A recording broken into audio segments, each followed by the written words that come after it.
Itu menunjukkan bahwa engkau belum bersih lagi daripada sifat yang jahat. Wa kana Syekh Al-Kamil Sayyidi Ali Al-Khawwas rahimahullah ta'ala yaqul, "Alaikum bi husnil dhanni bil muslimin wa ittikhadil ajwibatil hasanah li akhwanikum."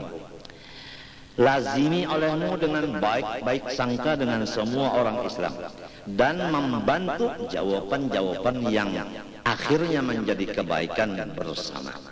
Jadi kalau saudara kita disambat orang itu, dikuya orang itu, disebut orang gitu, nah kita harus menjawab supaya menjadi baik keseluruhan. Yang mengupat supaya dia taubat, yang dikupat supaya jangan marah. Itu supaya sesama Islam ini jangan sampai pecah belah hati. Gitu.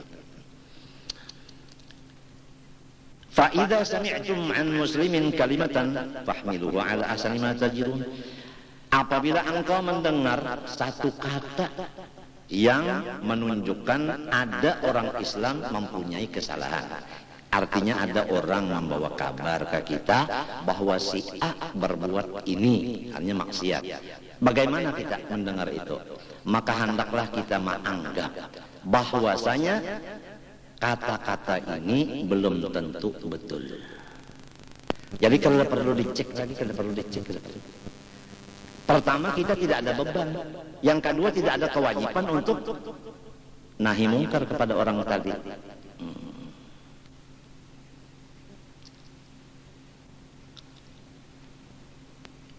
Atau begini, kalau betul juga kata-kata yang disampaikan ke kupingku ini, boleh jadi dia sesudah mengata atau memperbuat kejahatan itu, dia tobat.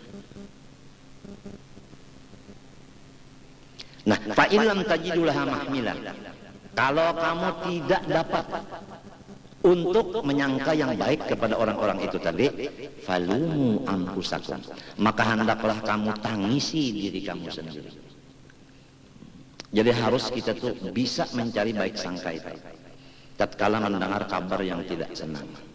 Wa idza ra'aitum 'aliman aw salihan yahduru mawadhi'al ma'asi fahmiluhu 'ala annahu hadara al-usata liyahutahum bi asma'illahi ta'ala khaufan an yaqa'a bihim al-'adzab.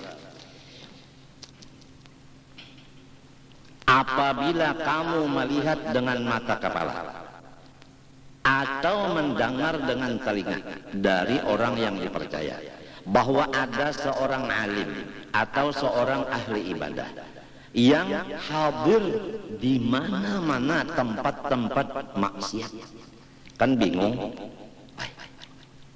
guru ada di tempat maksiat situ, yang berapa tahun dalam khalwat kok keluar adanya di diskotek umpama. Maka bagaimana hati kita kalau mau menangguh saya bakal husnul khotimah? Nah begini, harus kita mengartikan yang kita lihat itu dengan boleh jadi seorang ulama dan wali ini hadir di tempat majelis maksiat tadi, beliau mempertahankan dengan asma-asma Allah yang udah ada di hati beliau supaya orang maksiat itu jangan kena bala di akhirat nanti. Kalau orang alim hadir di tempat maksiat jadi pembicaraan ya. Tapi kalau ada orang yang meletakkan bom di masjid umpamanya, kira-kira ya biasa-biasa aja. Ya, nah ini berat sekali ini kalau ulama pakai sorban, pakai gamis, pakai jubah, pakai apa sejadah di sininya selendang ada di diskotek. Atau yang sudah berkeramah dalam khalwat dalam kamar, kalau dia minta hujan langsung hujan turun, kalau dia minta stop hujan, taunya ada di diskotek. Nah buruk sangka itu cepat datang ke orang itu. Wali apa ini? Waliullah. Macam-macam lah di dalam hati, apalagi di lidah, apalagi sama-sama teman-teman sambil ketawaan membicarakan itu. Padahal orang itu diperintah Allah datang ke sana untuk menjadi payung supaya yang kerja maksiat itu jangan sampai kena siksa nantinya di akhirat. Memang kopi kalau banyak harus di sana diletakkan gula supaya jangan terasa pahitnya. Betul? Kalau kita mau baik sangka. Nah itu kalau. Aw ala annahu khalaqahum liya'idhahum wa yukhawwifahum wa dzalik. Atau yang kedua, beliau datang ke sana menggauli sehingga sehati, seia, sekata. Sesudah digauli menjadi seia, sekata, sehati, baru beliau memberi nasihat kepada mereka. Almarhum di antara salah seorang guru ulun. Ulun kalau menyambat nama sidin.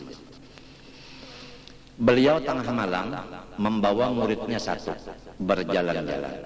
Kemudian yang dibawa beliau itu adalah karung. Karung ini penuh dengan uang. Murid tadi yang membawa, tapi tidak tahu apa isinya uang ini, apa isinya karung ini, tidak tahu murid tadi.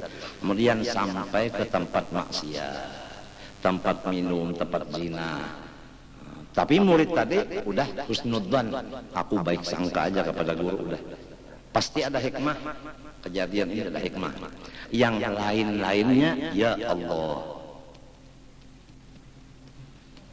Nah, sudah macam-macam yang lain. Apa yang terjadi? Sampai di sana, seorang guru ini tanya, kamu kenapa jadi di sini? Saya stres. Stresnya kenapa?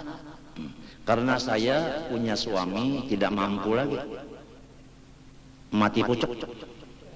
Jadi saya, katanya ibu ini ke sini mau memuaskan nafsu saya kemari, cari yang dahsyat.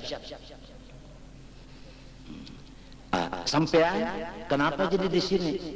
Pak, katanya bapak, istri saya sedang melahirkan. Nah, saya sekarang antenanya, channelnya tinggi, jadi terpaksa ke sini dulu mencari suara.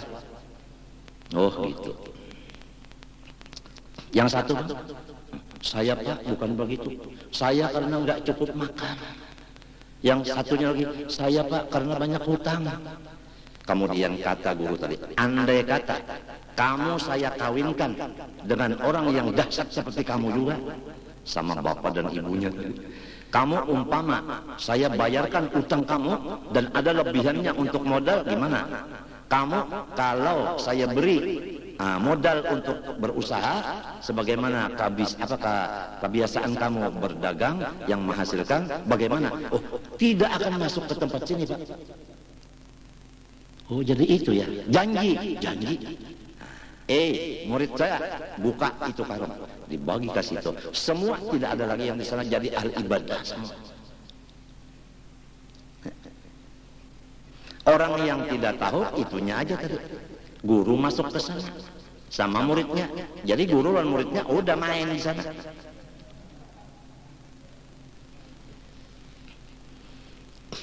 Ini yang kedua. Untuk mencari dulu apa sebabnya orang ini jadi maksiat. Kan ada sebabnya tuh. Yang jadi maksiat tuh ada karena nafsunya terlalu keras. Lalu supaya nafsunya itu bujur, letaknya dicarikan tempat yang bujur. Tapi dikawani dulu supaya inya itu kan sehati. Selama belum sehati kada bisa kita bicara tambah musuh. Nah, mencari sehatinya ini menghajatkan waktu yang lama. Wa idza ra'aytum syakhsan yaqra'ul Qur'anal 'azim wa huwa fi hanutihi aw marran rakiban aw mashiyan fahmiluhu 'ala al-ikhlas aw 'ala annahu jahara bil Qur'an liyudhakkira an-nasa bi rabbihim fi mawatin al-ghaflah wa la yajuzu hamluhu 'ala ghairi dhalik min al-mahamil sayyi'ah. Lagi contoh, apabila kamu melihat seorang membaca Quran yang maha besar di pasar, di toko lagi. Nah, ini biasa cepat kita buruk sangka, orang ini tidak hormat sama Quran karena apa baca Quran di pasar. Pasar bukan untuk baca Quran, pasar untuk jual beli, apalagi di toko. Bismillahirrahmanirrahim. Wasyamsi wa duhaha wal qamari idza talaha. Ini 100 perak, Pak. Ya, jual Pak 100 perak. Walladzina menyambungi lagi Quran. Nah ini bingung nih. Ini tidak menghormat Quran ini. Ini rupa-rupanya baca Quran supaya laku dagangannya, macam-macam buruk sangkanya. Atau dia membaca Quran sambil berjalan di atas tunggangan, atau sambil berjalan kaki. Bagaimana kalau kita menemu seperti itu? Maka hendaklah ikam baik-baik sangka kepada orang itu. Sangkaannya alal ikhlas. Itu orang ikhlas hatinya. Berat kalau kita belum bersih, kada bisa melaksanakan ini. Pasti buruk sangka karena kita masih buruk di dalam. Atau orang itu mengangkat suaranya membaca Quran. Bagaimana? Jangan kita sangka orang itu minta dengar sumpah. Tapi kita menyangka orang itu supaya memberkati lawan kuping-kuping orang yang mendengar, supaya dapat pahala orang lain. Dan haram, dosa besar, menunjukkan akan su'ul khatimah orang yang menyangka lain daripada yang demikian itu tadi, daripada sangka-sangka yang buruk. Wa kullu ahadin yajibu alaihi an yara ghayrahu afdala minhu liyakhruja minal 'anil kibri. Sambungan sebagai penutup dulu hari ini. Setiap orang laki-laki perempuan wajib atasnya, maksudnya fardu'ain, bahwa ia memandang orang yang lain dari dirinya lebih bagus dari dirinya, supaya ia lepas dari sifat takabur. Yang menunjukkan takabur itu orangnya mati kafir. Dalilnya di Quran apa? Wastakbara wa kana minal kafirin. Iblis itu takabur karena di dalam ilmu Tuhan dia matinya kafir. Jadi tandanya orang mati kafir, sifat di hatinya takabur. Takabur itu karena merasa kita lebih baik dari orang. Oleh sebab itu wajib tawadu. Tawadu itu menganggap orang lain lebih baik daripada kita. Jadi suami menganggap istrinya baik dari dia. Nah, istri menganggap suamiku lebih baik dari aku. Begitulah rumah tangga nang disuruh oleh Allah fardu'ain. Mudah-mudahan ada berkahnya. Ulun banyak-banyak minta ampun, minta maaf, minta ridha, minta halal, dan minta doakan semoga ulun diampuni Allah Ta'ala. Dan sarumahan ulun didoakan mudah-mudahan husnudzan. Wa sallallahu ala sayyidina Muhammadin wa ala alihi wa sahbihi wa sallam. Alhamdulillah. Fatihah. Bismillah. اهدنا الصراط المستقيم صراط الذين بسم الله الرحمن الرحيم الحمد لله رب العالمين اللهم صل وسلم وبارك على سيدنا محمد الامين وعلى اله وصحبه الى يوم الدين اللهم انا نسالك التوبه والمغفره والتوفيق والهدايه والاستقامه وحسن الخاتمه وصلى الله على سيدنا محمد وعلى اله وصحبه وسلم الحمد لله ما شاء الله لا قوه الا بالله